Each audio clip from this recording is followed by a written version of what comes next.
Buongiorno a tutti, ci troviamo in Alta Valsessera, in provincia di Biella, in una zona speciale di conservazione che è stata istituita per tutelare numerose specie, tra le quali il Carabus olympie, questo coleottero endemico di questo territorio.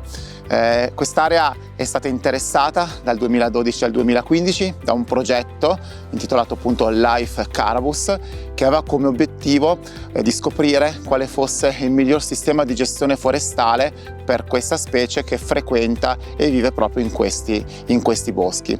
Qui possiamo osservare un classico punto di campionamento che aveva come obiettivo di catturare gli animali necessari per effettuare lo studio e il successivo allevamento e la successiva fase della radiotelemetria, di cui parleremo successivamente. Ogni punto di campionamento era costituito da 5 trappole a caduta, distanziate 5 metri una dall'altra per poter avere poi l'indipendenza statistica dei dati raccolti. La trappola a caduta, come si può osservare, non è altro che un semplice bicchiere in polipropilene che viene dotato di un doppio fondo.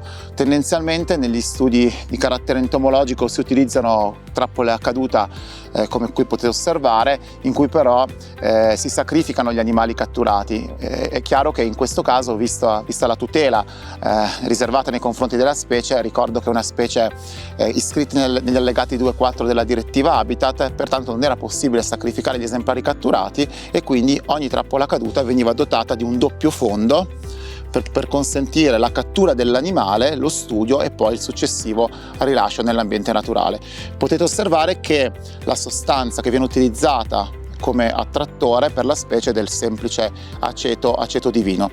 La trappola veniva interrata al suolo, coperta con un sasso per impedire appunto che micromammiferi o altri animali di grossa taglia potessero danneggiare la trappola, e poi anche per evitare che le precipitazioni molto intense in questa zona potessero colmarla di acqua.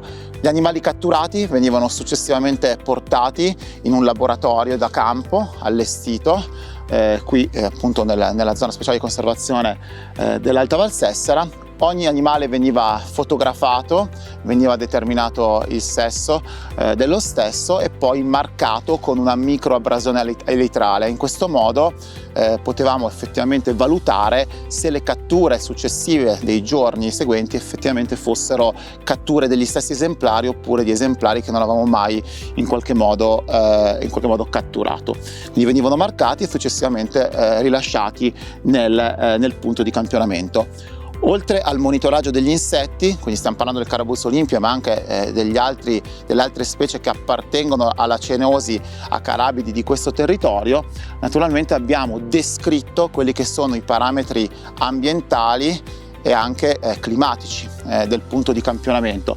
Per quanto riguarda gli aspetti ambientali, abbiamo studiato intorno a ogni singola trappola le coperture, quindi abbiamo descritto in termini percentuali quali fossero le coperture di lettiera, necromassa, suolo nudo, presenza di arbusti al suolo. Per quanto riguarda invece l'aspetto forestale, grazie appunto alla collaborazione con i colleghi forestali, è stata anche descritta la struttura del bosco in cui noi ci trovavamo. Questo monitoraggio in effetti è stato effettuato prima degli interventi concreti di gestione, quindi è stato fondamentale descrivere la situazione prima degli interventi e poi anche successivamente dopo gli interventi effettuati nel bosco.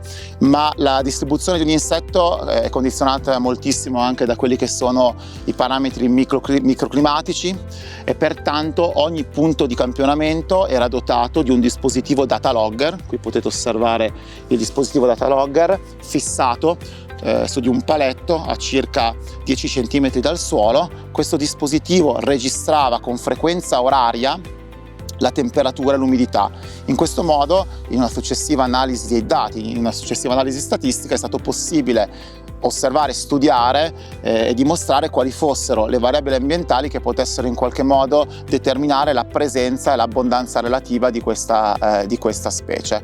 Ecco, in ultima un ultimo dettaglio: è ovvio che con le trappole cadute a doppio fondo era necessario visitare le trappole ogni giorno, comunque con frequenza molto elevata, perché è chiaro che gli animali potevano subire determinati stress. Invece la frequenza giornaliera di queste trappole, la marcatura e il successivo rilascio hanno ridotto al minimo lo stress a questi esemplari.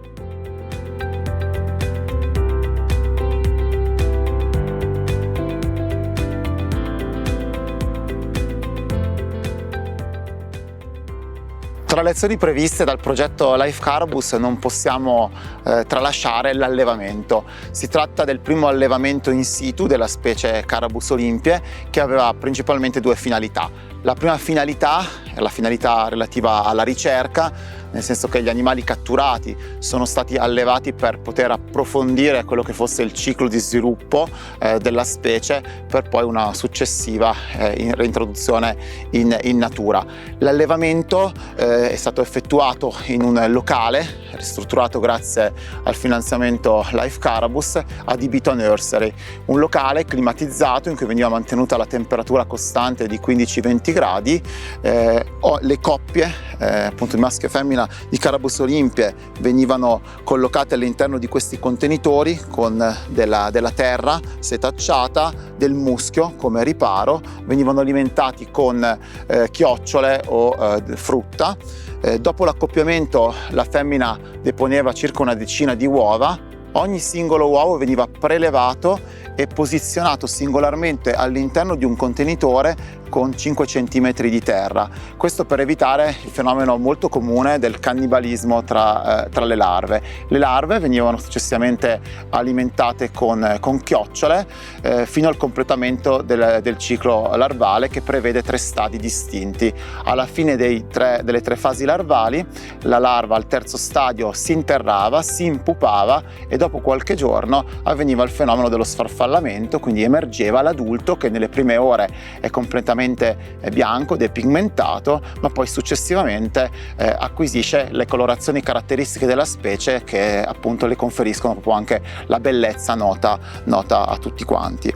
Ebbene, questa è la principale finalità dell'allevamento, ma non è la sola, anche perché essendo una specie notturna, poco visibile, elusiva, è stato di grande importanza poter far conoscere la specie a coloro che fruiscono di questo territorio. Mi riferisco a coloro che lavorano qui a Bielmonte, ma anche ai vari turisti che frequentano questi territori. E allora l'allevamento è stata un'occasione per presentare e far conoscere ai bambini e agli adulti questa specie così unica nel suo genere.